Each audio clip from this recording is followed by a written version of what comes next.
दुहे समान रूपे प्रिय। आमर कहा प्रति बेसी बा कर्म कम स्नेह नाही। तुम दुहिंक विवाह पई आमे गोटिए शर्त रखिछु जहाकि तुम दुहिंक पई कल्याणकारी हेबो। ताहा हेला तुम दुहिंक भितरु जिए समग्र पृथ्वी को परिक्रमा करी प्रथमे फेरिबो तार शुभ विवाह प्रथमे कराଯିबो। ब्रह्मा कहउचंदी मुने पितामाता कथा सुनिया मात्रे सरजन्मा महाबली कार्तिकेय पृथ्वी परिक्रमा करबा पई अविलंबे बाहरी गले। परंतु अगाध बुद्धि संपन्न गणेश सेठारे छिड़ा होई रहिले। से निजर बुद्धि प्रयोग करी बारंबार विचार कले एबे मु कोन करबी केउठी को जीवी। पृथ्वी परिक्रमा तो बहुत कठिन कार्य। कोसे बाट चलिबा परे आउ अधिक चलिबा मो द्वारा संभव हेबो नाही। पुणी समग्र पृथ्वी परिक्रमा करी मु किपरि सुखी होई परिबी भला। एहा विचार करी गणेश जे उपाय कले सुन। से घर को फेरी आसी विधि पूर्वक स्नान कले एवं पितामाता को एपरि कहिले जे बापा और माँ मु आपण को पूजा करिया पई एठार दुईटी आसन बिछाइछि। आपण दुहे तापर बसी जांतु एवं मोर मनोरथ पूर्ण करंतु। ब्रह्मा कहउचंदी मुने गणेशक कथा सुनी पार्वती आ परमेश्वर शिव गणेशक पूजा ग्रहण करिया पई सेठारे बसी गले। तापरे गणेश विधि पूर्वक से दुही को पूजा कले एवं बारंबार प्रणाम करी तांको 7 थर प्रदक्षिण कले। पुत्र नारद गणेश तो बुद्धिर सागर से हाथ जोड़ी स्नेह विह्वल पितामाता को नाना प्रकार स्तुति करिया परे कहिले माँ बापा मु गोटे भल कथा कहूची शुणु यथाशीघ्र मोर शुभ विवाह कर दियंतु। ब्रह्मा कहते मुने महात्मा गणेश मुखर एभली कथा शुणी पितामाता महाबुद्धिमान गणेश को कहले हे पुत्र तू प्रथमे कानन समेत समग्र पृथ्वी को परिक्रमा करी आसिले सिना विवाह हेबो। कुमार तो चली गलानी तू मध्य जा आउ से फेरिबा पूर्व तू फेरिया तेबे सिना तो विवाह प्रथमे करा दिबो। ब्रह्मा कहउचंती मुने पितामाता कथा सुनी गणेश संयमर सहित टिके कुपित होई कहिले माँ बापा आपण तो सर्वश्रेष्ठ धर्म स्वरूप महाबुद्धिमान तेणु धर्मानुसार मो कथा शुणु। मु तो 7 थर पृथ्वी परिक्रमा करि सारिलानी पुणी आपण माने एभली काहे कहउचंदी। ब्रह्मा कहउचंदी मुने शिव एवं शिवा तो लीलार आनंद नउथिले। से गणेश कथा शुणी लौकिक गतिर अनुकरण कहले हे पुत्र तू समुद्र पर्यंत विस्तारित तथा बड़ बड़ कानन रे परिव्याप्त एते विशाल सप्तद्वीप गति पृथ्वी को केतेबेले परिक्रमा करू। ब्रह्मा कहले मुने शिव पार्वती प्रश्न शुणी महाबुद्धिमान गणेश एपरि कहले जे आपण शिव पार्वती होचंदी मोर पितामाता। मु मो बुद्धि अनुसार आपण को पूजा करी प्रदक्षिण करि आसीछि तेणु मोर तो समुद्र पर्यंत समग्र पृथ्वीर परिक्रमा पूर्ण हो गला। प्रथमे गोटे कथा कहतु जे धर्मर संग्रह स्वरूप वेद और शास्त्र जो वचन मिले ता सत्य ना असत्य से कथित अच्छी जो पुत्र पितामाता को पूजा करे ताकू प्रदक्षिण करे ताकू पृथ्वी परिक्रमा जनित फल सुलभ हो जाए। जे पितामाता को घरे छाड़ी तीर्थ यात्रा निमंते बाहर जाए से पितामाता को हत्या समकर्म पापरे भागी हुए। कारण पुत्र पाई पितामाता चरण सरोज ही महान तीर्थ। अन्य तीर्थ तो दूर को गले प्राप्त हो जाए परंतु धर्मर साधन को तो यही तीर्थ तो अति निकट रे ही सुलभ हो जाए। पुत्र निमंते पितामाता एवं स्त्री निमंते स्वामी ये दुईटी सुंदर तीर्थ तो घरे ही विद्यमान। एपरि वाक्य को जो वेदशास्त्र निरंतर उद्घोषित करछंती ताकू कोन आपण माने असत्य प्रतिपादन करिवे। आउ जदि ताहा असत्य होई जिवो तेबे वेद मध्ये निश्चित रूप से असत्य प्रमाणित हेबो एवं वेद द्वारा वर्णित आपणकर एही स्वरूप मध्ये मिथ्या प्रमाणित हेबो। एणु खूब शीघ्र मोर शुभ विवाह कर दियंतु अथवा एतिके कहि दियंतु जे वेद शास्त्र मिथ्या आपण दुहे धर्म स्वरूप तेणु भल भावे विचार करी ए दुईटी मध्य जोटी को परमोत्तम मन करछंती ताकू प्रदक्षिण करबा पूर्वक करबा उचित।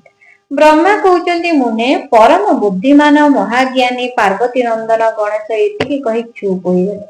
शिव पार्वती गणेश तर्क संगत कथा शुणी विस्मित हो गले। सेमाने थिले तांकर यथार्थवासी एवं अद्भुत बुद्धि संपन्न पुत्र गणेश को प्रशंसा करी कहले हे पुत्र तू अत्यंत आत्मबल संपन्न तेणु तो ठारे एपरि निर्मल बुद्धि उत्पन्न होइछे। तू जो कथा कहूचु ता संपूर्ण सत्य सेथिरे किछि भी अन्यथा नाही। दुख समय जहार बुद्धि विशेष रूप से काम करे तार दुख सूर्य उदय हेबा परे अंधकार नष्ट हो जावा परि नष्ट हो जाए। जहा पाखरे बुद्धि अच्छी से ही प्रकृति रे बलवान बुद्धिहीन पाखरे बाकी बल अछि। पुत्र वेद शास्त्र और पुराण रे पुत्र पई धर्म पालन जो कथा सब कुहा जाइछि ताहा तू पूर्ण करिछु। तू जो काम करिछु ताहा आउ किए करि परिबो भला? आमे तो कथा को मानिनेलु, आमे एहार विपरीत कार्य करिबु नाही। ब्रह्मा कहउचंती नारद एपरि कहि से दुहे बुद्धिसागर गणेश को सांत्वना देले एवं सेमाने तांको विवाह करिबा को मनस्थ कले। इति मध्यरे प्रजापति विश्वरूप शिवंको मनर भावना को जानी परम सुख अनुभव कले। विश्वरूपंकर दुईटी दिव्य रूप संपन्ना एवं सर्वांग शोभना कन्या थिले। से दुहींको नाम थिला सिद्धि एवं बुद्धि। शिव पार्वती से दुहींको संगे सहर्ष गणेशंकर विवाह संस्कार कराई देले। उक्त विवाह अवसर में समस्त देवता सहर्ष पदार्पण कले। शिव शिवंकर इच्छा अनुसार विश्वकर्मा ही विवाह कार्य संपन्न कले। गणेशंकर विवाह उत्सव देखी देवगण एवं ऋषिगण बहुत सुख मिला। मुने गणेशंको मध्य उक्त दुई पत्नी जो सुख मिला ताहा अवर्णनीय। किछि काल परे महात्मा गणेशंकर दुई पत्नी दुईटी दिव्य पुत्र उत्पन्न हेले। गणेशंक पत्नी सिद्धिंक गर्भरु क्षेम नामक पुत्र उत्पन्न हेगला एवं बुद्धिंक गर्भरु जो परम सुंदर पुत्र जन्म लाभ कला ताहा हेला लाभ। एही प्रकार रे गणेश अचिंत्य सुख भोग कले। एहा परे शिवंकर अन्यतम पुत्र कार्तिकेय पृथ्वी परिक्रमा करि सारी फेरिले। सेतिक बेले नारद आसी कुमार स्कंदंकु समस्त समाचार सुनाई देले। से कथा सुनी कुमारंक मनरे बहुत क्षोभ उत्पन्न होला एवं पितामाता जेते अटकाइले मध्य से सेठारे न रही क्रंच पर्वत को चलीगले। देवर्षे सेही दिन ठारू शिवपुत्र कार्तिकेयंको कुमारत्व अविवाहित्व प्रसिद्ध होइगला। तांकर नाम त्रिलोकरे विख्यात होइगला। तांको नाम शुभदायक, सर्व पापहारी, पुण्यमय तथा उत्कृष्ट ब्रह्मचर्यर शक्ति प्रदान करिଥାଏ। कार्तिक पूर्णिमा को समस्त देवता ऋषि तीर्थ मुनीश्वर सदा कुमारंक दर्शन निमंते क्रंच पर्वत को जाती। जो मनुष्य कृत्तिका नक्षत्र युक्त कार्तिक पूर्णिमा दिन कार्तिकेयंको दर्शन कले करे तार समस्त पाप नष्ट हो जाए एवं ताकू मनोवांछित फल प्रदान मिलता। देवर्षे एणे स्कंदंक वियोगरे उमांक मनरे बहुत दुख हैला। से दैन्य भावरे स्वामी को कहले, प्रभु आपण मते सांगरे नै सेठारु चलंतु। तांको कथा सुनी प्रिया को सुख देबा पाई स्वयं भगवान शंकर क्रंच पर्वत को गले एवं निजर एक अंश स्वरूप सेठारे सुखदायक मल्लिकार्जुन नामक ज्योतिर्लिंग रूप प्रतिष्ठित होइगले। से साधु जनकर गति तथा भक्तंकर मनोरथ पूर्णकारी अटंती। से आज मध्य सेही पर्वत रे विराजमान करछन्ति। पुत्र नारद शिवा और शिव दुहे पुत्र स्नेह वशत प्रत्येक पर्व पूर्णिमा एवं अमावास्या दिन कुमार कार्तिकेय को देखिବାକୁ जाती। अमावास्या दिन सेठारु शंभु जाती एवं पूर्णमी दिन पार्वती जाती। मुनीश्वर तुमे कार्तिकेय एवं गणेशंकर जो चरित्र जानिବାକୁ मते प्रश्न करिथिलो मु ताहा तुमको कहिदेली। एहाको सुनी बुद्धिमान मनुष्य समस्त पापर मुक्त हो जाती एवं तांकर समस्त शुभ कामना पूर्ण हो जाए। जो मनुष्य ए चरित्र को पढ़े अथवा पढ़ाए एवं सुने किंबा सुनाए निसंदेह तार समस्त मनोरथ पूर्ण हो जाए। एही अनुपम आख्यान पापनाशक, कीर्ति प्रदायक, सुखवर्धक, आयुवर्धक, स्वर्ग प्रदायक, पुत्र पौत्र वृद्धि कारक, मुख्य प्रद यह शिवंक संबंध उत्तम ज्ञान लाभ कराई एवं शिवंक प्रति भक्ति वृद्धि करिଥାଏ। यह कल्याणकारक, शिव संबंधी अद्वैत ज्ञान प्रदायक और सदा शिवमय कल्याणकार अटे। तेणु कौन मनुष्य मोक्षकामी होइथाउ बा निष्काम भक्त होइथाउ से निश्चित रूपे यह श्रवण करने उचित।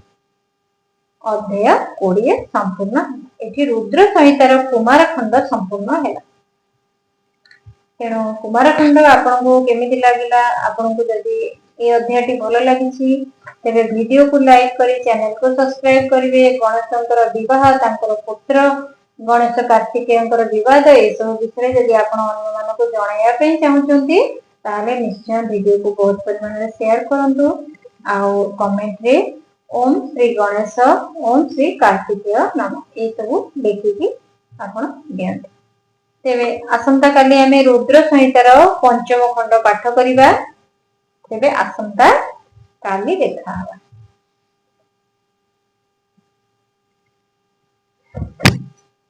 ନମଃ ଶିବାୟ।